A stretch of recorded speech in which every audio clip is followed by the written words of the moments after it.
Ben, are you ready for your song? And Ben, by the way, are you intentionally not being enthusiastic about your songs? No, I'm just understated. Yeah, last week I re-listened to it. Yeah, I said, Ben, we have a new song for you. You literally go, okay. I want to go to mockery really bad. I will. So please go. Okay. You said it again. Stream me. Jesus. Debunk all of it. Logical analysis.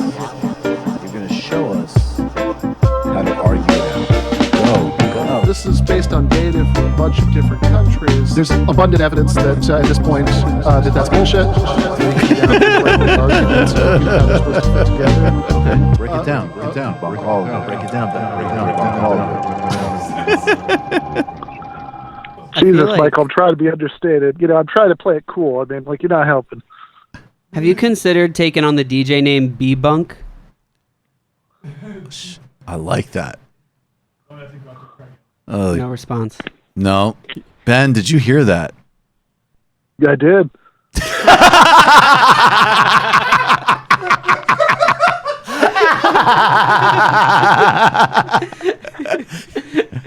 All right, you prick. You want to get to your debunk? Yeah. Fucking say no school of improv.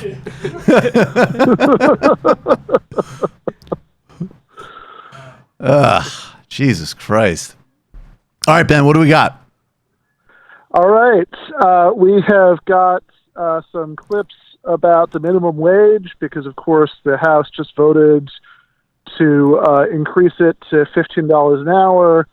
Obviously, we'll see if some of these people would have voted that way if they thought that there was any chance whatsoever that it would go through the Senate. But it's still the fact that they feel the need to make the gesture shows how much traction the demand has gotten. So it's very good news. And of course, it's bringing out all of the usual terrible arguments against minimum wage increases. So we've got a couple of clips, both from this last week when the vote happened and classic ones of people making the usual bad argument against this. You picked one incredible classic one, which takes me back to this debate was actually the snarky comments I made around this debate are some of the first things that I've ever said in a public forum. I wasn't even doing Eminem Mondays on Majority Report yet. This is the infamous Mr. Lunatic himself, Walter Block with Sam Cedar. All right, let's play this one first, then we'll go through the rest of them. Hour, and let's say his productivity is $9 an hour, and now we raise the minimum wage to $10.10. And now the employer says to himself, "Hey, this guy Joe, who I used to hire at $9, now I have to pay him $10.10. I'm going to lose $1.10 off of him. I'm going to fire him." So that wouldn't be good for that guy because he loses his job, and now he has. All right. I like how you picked the most semi-lucid moment you could have of Walter Block. Oh, okay, and now here's the asshole that's Saturday Night Live insisting on apologizing for it because he made a joke about his eye patch. Yeah. All right. Imagine a scenario, a business. Any business. Dan Crenshaw. And all of a sudden, there's a mandatory minimum wage increase. Now, some people in this business make the minimum wage. They'll get a wage increase, maybe. Some people make a little bit above the minimum wage. Some people are managers. I don't think the reality is that the budget for salaries does not change. So now there's some shifting that needs to happen. Maybe some hours will change. Maybe some people will actually get a wage increase, but others will fully lose their jobs. So here's the thing. On the one hand, you have some percentage of a wage increase. On the other, you have a 100% decrease in wages because that's what happens when you lose your job. Insightful. Common sense, down-home wisdom. All right. Oh, Jesus Christ. And now, Howard fucking Schultz. I think $15 an hour could be a job killer for small businesses. All right. A job killer for small businesses? Starbucks. All right. Anyways, Ben, debunk all these pricks, please. Yeah, which is interesting that he isn't concerned about that. but he's very concerned with small businesses in general. So yeah, all of these. So even though it is a moment of lucidity relative to Walter Block, the specific way that he put it does reveal one of the things that's wrong with it. So basically, this is what you always hear: oh, if there's a minimum wage increase, it's just going to cause unemployment, and so it's going to be bad for the working poor. It's going to hurt the very people it's intended to help. Of course, you should be suspicious when you hear this, because this always comes from all the people who in no other context are concerned about low-wage workers. But in this particular context, they're very concerned that, this will hurt them. But there are really two things wrong with the argument. The first is that the premise is wrong, and the second is that even if it weren't, the conclusion wouldn't follow. So as far as the premise being wrong, there are some studies you can point to where minimum wage increases sometimes seem to show some unemployment effect. But generally speaking, something you're never going to hear from these guys is the word meta-study. So most studies don't have very many participants. That's why you could have all kinds of, particular study. It might just be this particular batch of, of examples that you're looking at, due to other factors, that there looks like there's some effect that there really isn't. If you ever watch TV, like mainstream media science reporting, this is why you get all these crazy results. New study shows that drinking coffee is positively correlated with, getting over, with having your cancer go into remission, or that's the new cool. study show, I'll keep that in mind. Yeah, or the opposite, right? Because it's all just meaningless, because all you could really conclude from one study is, well, that might be, especially a study without very much data, is, okay, well, that's potentially interested. You should do a bunch more studies to see if that bears out. Whereas what you really want is to look at the meta-studies where you have a bunch of information from a bunch of different studies you can synthesize, and you can see larger patterns.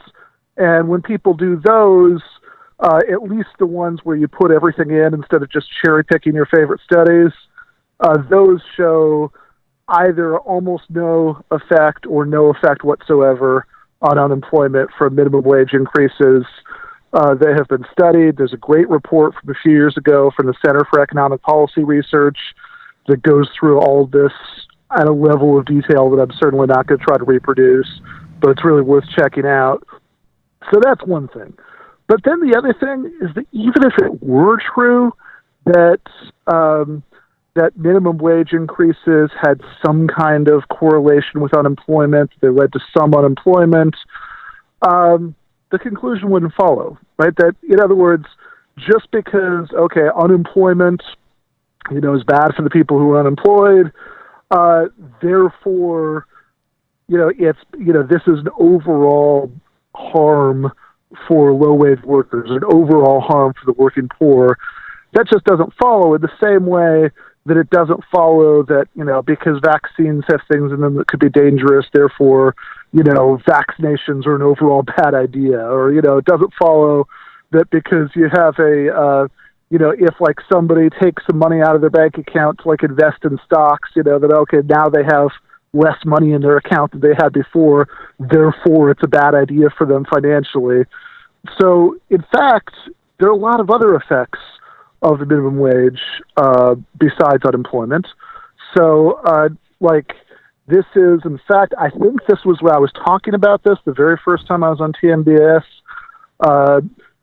because I think that's actually where that clip in the song comes from about the data from a bunch of different countries. But there was 2 years ago, there was this article in the European Journal of Health Economics where they had data from 24 different countries, and what they found, this is a quote, is increases in minimum wage significantly reduce mortality rates due to diabetes, diseases of the circulatory digestive system, stroke, and heart attack. In fact, for every 10-cent increase in the minimum wage index, life expectancy was extended by almost half a year, which happens for a lot of reasons because people are less stressed if they're slightly, if they aren't as broke. People, are more likely to go to the doctor, et cetera, et cetera, et cetera. And so this is true even if, we're going to say anybody who did lose their job or get their hours reduced, which is a really, that prediction, like there's not a lot of evidence to bear that out either. Like even if that did happen for some people, we're talking about a significant quality of life increase for the vast majority of people who are impacted about this. And final point about this, it's really misleading deliberately in a bad faith, ridiculous way to look at this in isolation, as if people who want a $15 minimum wage don't want to do anything about unemployment. So this is just a one-off thing. Or as if, changing the composition of the Senate such that you could get a $15 minimum wage passed for real wouldn't mean that all kinds of other things were going to happen. So even right now, Crenshaw is just wrong when he says in his folksy way that, if you're unemployed, your income goes down to zero. Well, no, actually there are unemployment benefits, right? Might be, 50% of what you're getting. That's very different from zero. And of course, all the same people who want to increase the minimum wage also want to increase those kinds of supports, or even do things like having a federal job guarantee like Bernie has advocated. Which I totally also support. Ben Burgis, you just debunked all of the minimum wage increase lies.